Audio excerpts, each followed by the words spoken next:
నమస్తే, welcome to Telangana view. Pahalgam ఉగ్రదాడి అనంతరం ప్రతీకారంతో రగిలిపోతున్న భారత్ ఆపరేషన్ సింధూర్ చేపట్టింది. ఇందులో భాగంగా మంగళవారం రాత్రి 1 గంట తర్వాత సుమారు 25 నిమిషాల పాటు 9 ఉగ్రవాద శిబిరాలపై దాడులు నిర్వహించింది.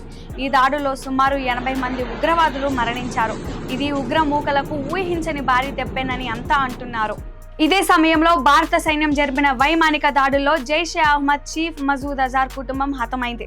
అందులో భాగంగా మసూద్ అజార్ కు చెందిన బహవాల్పూర్ స్థావరం నేలమట్టం అవగా అందులో ఉన్న 10 మంది కుటుంబ సభ్యులు, 4 సేవకులు మృతి చెందినట్లుగా అతడే వెల్లడించాడు.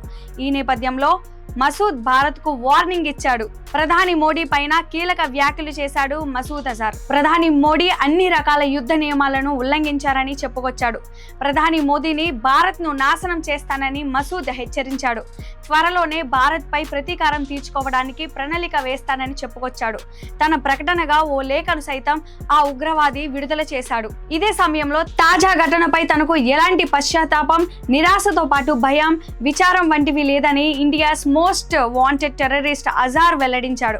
కాగా జైషే మహమ్మద్ చీఫ్ మసూద్ అజార్ ఇండియాకు మోస్ట్ వాంటెడ్ టెర్రరిస్ట్. ఇదే సమయంలో అతన్ని అంతర్జాతీయ ఉగ్రవాదిగా అటు అగ్రరాజ్యం అమెరికా, ఇటు ఐక్యరాజ్య సమితి ప్రకటించింది. 2001లో పార్లమెంట్ అటాక్, 26/11 ముంబై దాడులు, పఠాన్ కోట్, పుల్వామా దాడి తదితర దాడుల్లో అతడి హస్తం ఉందని తెలుస్తోంది.